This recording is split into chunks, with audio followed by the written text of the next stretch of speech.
Okay guys, here is my review of Absolute Superman issue 21. Let's get into it right now. So we can just see Superman talking to Lois and Jimmy that he's going to the moon to take Teth Adam there for a final fight, and he's not sure if he might come back.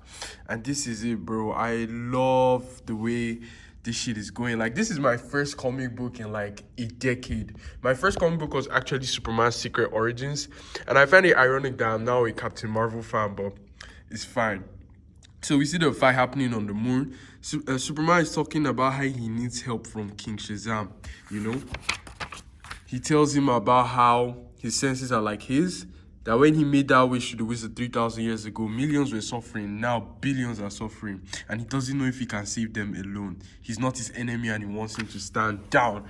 Then Teth, and this guy has zero chill. Like, this guy is even more impatient than his mainline self. He starts beating the fuck out of Superman, bro. Look at, oh my god. I really love JC Aaron because he's confirming what everyone has known for years, that Superman, that Captain Marvel or Black Adam, they're the only people alive that can do this to Superman in any universe. Instead of writing from a biased standpoint, you feel me? So Superman is talking to Lois, you know, he's telling her how he has to do this. Adam has disarmed him with Hawkman's mace, and he's bringing the pain, bro. Look at what, how the fuck, you know, like anytime I'm seeing this guy using weather stuff, I'm always confused. Where did this even come from? Why is there a fucking tornado on the moon? Nevertheless, it's fucking lit, bro. So we see Talia and Lois fighting still. Then Hawkman pops up. He came to get the father box, and Talia wants him to help her kill Lois. Then we see Steel and Parasite. I knew Parasite wasn't dead, dude. They just overcharged him with power. Then my God, see, anything, all these Absolute Universe artists, they deserve their flowers. Look at this suit, bro.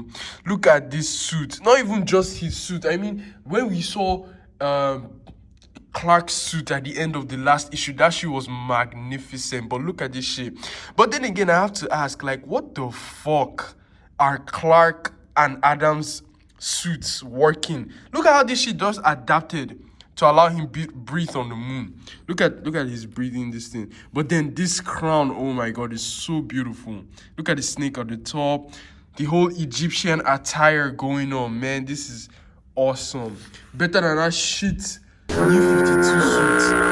Captain Marvel cameo right here. Yes, sir. So we see them fighting again on the moon. Like, Adam just whacked, bro, through the moon. This is my goal, bro. So we see them fighting again. And then Superman gets Steel's hammer. He comes in and I think he's the one that whacked Adam through the moon again, right? But I'm not too sure. I just really love the suit. It looks so amazing. Then we see Adam talking about the prophecy, how he's the Tempest with eyes of fire and strength beyond imagining, imbued with the power of the sky itself. He who wears the dust of his home upon his back and will bring about a brave new world, an age of justice. And he's beating this guy so bad, which is crazy because at the end of the last issue, guy, when I tell you I thought that Teth Adam was going to die in this issue, like, that's how serious it was looking. Just for Superman to be getting belts to ass. So Lois is talking about how she's praying Superman is alive, and King Shazam is talking about how he can hear her calling his name. So where are his powers actually coming from? There's still so much we don't know about this character, and it's amazing. He says he will show them the one true Superman. They shall worship him as the risen deliverer, or they shall die. And you know, it's just like Superman. Where did Superman say?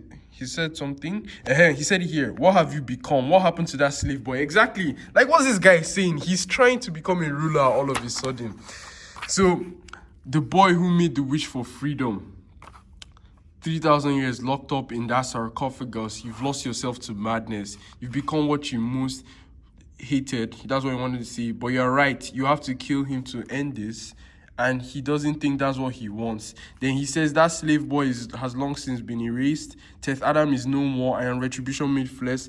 I am the wrathful God this world deserves. I am Shazam. I can't believe he willingly just gave himself up like that. He then says No, the magic word, what have I? Boom, is a boy. And if you remember, last month, I called this. I literally called this. I knew they were doing this. And this is for all the people. When King Shazam first came, everybody was saying he's only beating Superman because he's thousands of years old.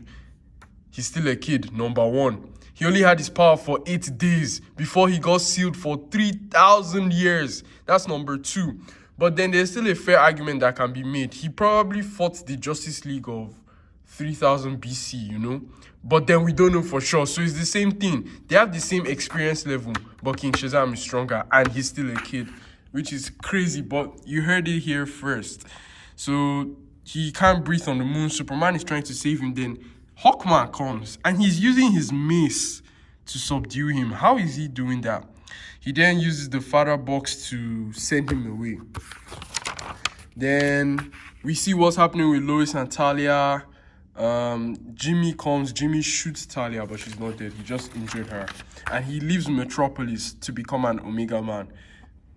I feel like very soon we might get something with the fourth world, because they keep talking about Omega and it's Jimmy Olsen.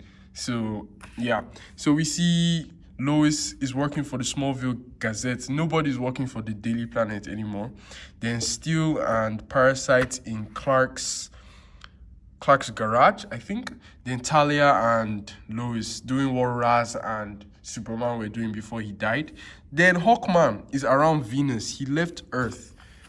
And I'm even just noticing that, like, this guy's helmet allows him to breathe in space too. That's crazy. This guy's bag is kind of deep.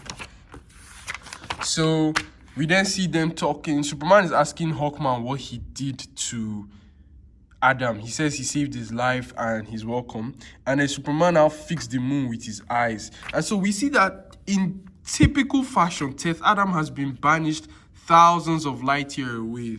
He now says, where did the father box take him? Is this meant to be his damnation or a chance to live the way he was deprived of? Then he hears roaring in the distance. He then says, I see. Damnation it is. Just know that however far from home you've taken me, you won't be far enough.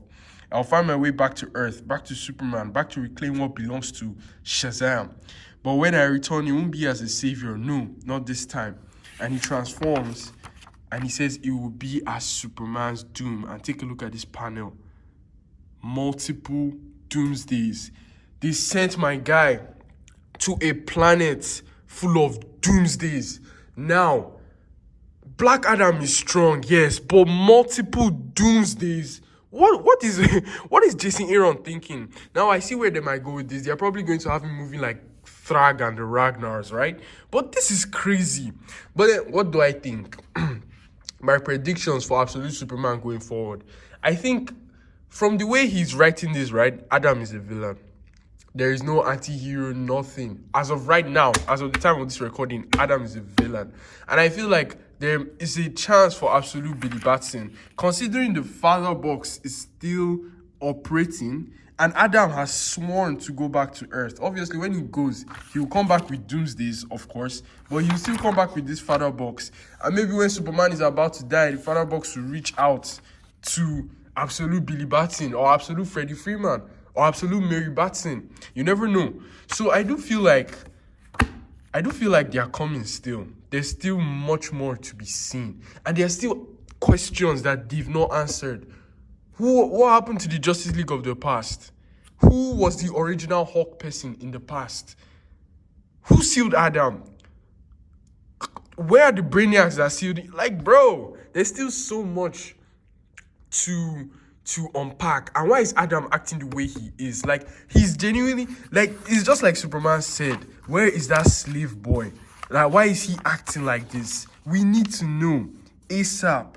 We need to know. But all in all, this was really beautiful. I'm not gonna lie, I was disappointed because I thought Superman was about to beat this guy within an inch of his life. I thought Adam was about to be put on fraud watch. But man, I can't even complain. I'm wholly satisfied. As a Black Adam and Captain Marvel fan, I'm wholly satisfied.